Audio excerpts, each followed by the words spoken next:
इस केस के पिछले भाग में आपने जाना कि कैसे रिजवान और प्रियंका एक दूसरे के करीब आए, कैसे उन दोनों में प्यार हुआ, कैसे वो दोनों एक दूसरे से शादी की और कैसे वो दोनों अलग। अगर इस केस का पार्ट 1 अभी तक आपने नहीं देखा है तो प्लीज डिस्क्रिप्शन में लिंक है, पहले जाके वो पार्ट 1 देखिए, उसके बाद आप सेकेंड पार्ट देखिए ताकि आपको पूरी तरीके से कहानी समझ में आए। अब आगे, जब रिजवानुर की लाश रेलवे पटरी पे मिलती है तो ये केस सबसे पहले आरपीएफ की टीम हैंडल करती है और उसी आरपीएफ की टीम में एक सब इंस्पेक्टर थे अरिंदम मन्ना, और इनकी भी मौत एक मिस्टीरियस तरीके से होती है क्योंकि कुछ सालों बाद फरवरी 2009 में अरिंदम मन्ना की भी लाश उसी तरीके से हुगली जिले के मानकुंड रेलवे स्टेशन के पास की पटरियों पर मिलती है जैसे रिजवानुर की मिली थी। अरिंदम मन्ना के पैर और गले पे गंभीर चोट के निशान, और सबसे बड़ी बात कि रिजवानुर की बॉडी इन्होंने ही सबसे पहले आइडेंटिफाई किया था और इनका मानना था कि ये कोई ट्रेन एक्सीडेंट नहीं है बल्कि वहां शव को लाके रखा गया है। बाद में जिस रेलवे ड्राइवर ने आरपीएफ को इन्फॉर्म किया था और जिसने सबसे पहले रिजवानुर की बॉडी देखी थी, उसने भी कंफर्म किया कि रिजवानुर की बॉडी ऐसे ही पटरी पे रखी हुई थी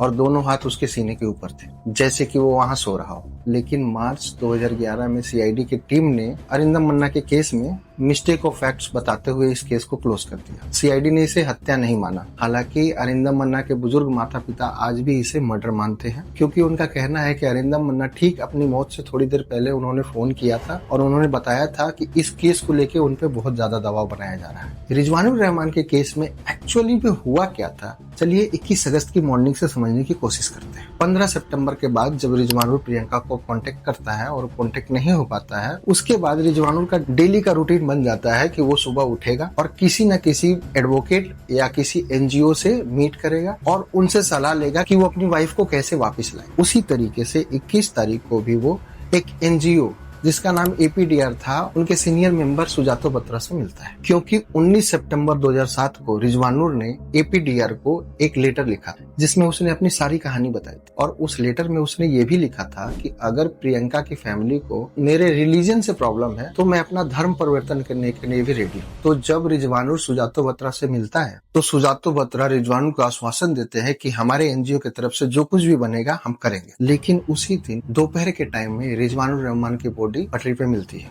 और पुलिस बिना किसी पोस्टमार्टम रिपोर्ट के जल्दीबाजी करते हुए कह देती है कि ये एक आत्महत्या है। एंड उस टाइम के कोलकाता पुलिस के कमिश्नर प्रसून मुखर्जी एक प्रेस कॉन्फ्रेंस में बोल देते हैं कि ऐसे केस में अगर पुलिस इंटरफेयर नहीं करेगी तो कौन करेगा, पीडब्ल्यूडी। ये सुनते ही पब्लिक में एक अलग तरीके का गुस्सा उमड़ जाता है पुलिस प्रशासन और सरकार के खिलाफ। पब्लिक पुलिस और सरकार के खिलाफ सड़कों पे उतर जाती है, सड़कें जाम कर दिए जाते हैं और जनता के इस आक्रोश के बाद इस केस को सीबीआई को सौंपा जाता है। उसके बाद 17 अक्टूबर 2007 को पुलिस कमिश्नर प्रसून मुखर्जी को उनके पद से हटा दिया जाता है। सीबीआई कोर्ट में चार्जशीट दाखिल की और कोर्ट ने इसे आत्महत्या के लिए उकसाने के लिए अशोक तोड़ी, प्रदीप तोड़ी और अनिल सारंगी और 3 सीनियर पुलिस ऑफिसर्स इनके खिलाफ मुकदमा चला। उस टाइम लेफ्ट की गवर्नमेंट का राज था बंगाल पे और उसके मुख्यमंत्री थे बुद्धदेव भट्टाचार्य जो 30 साल से बंगाल पे राज कर रहे थे। इस केस ने उनकी पूरी तरीके से जड़ें हिला दी और ममता बनर्जी ने इस मुद्दे को सीधे तरीके से उठाया। नतीजा ये हुआ कि बंगाल के जो मुस्लिम समुदाय जो दशकों से लेफ्ट के वोट बैंक थे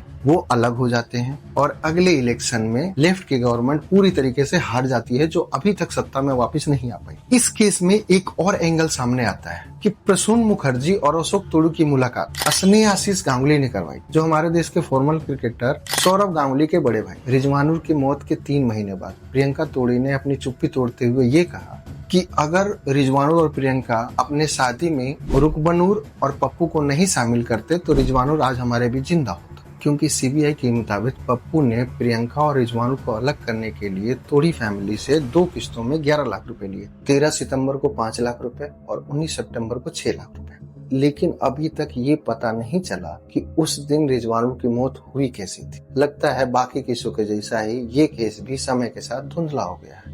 मिलते हैं अगले वीडियो में, तब तक के लिए नमस्कार।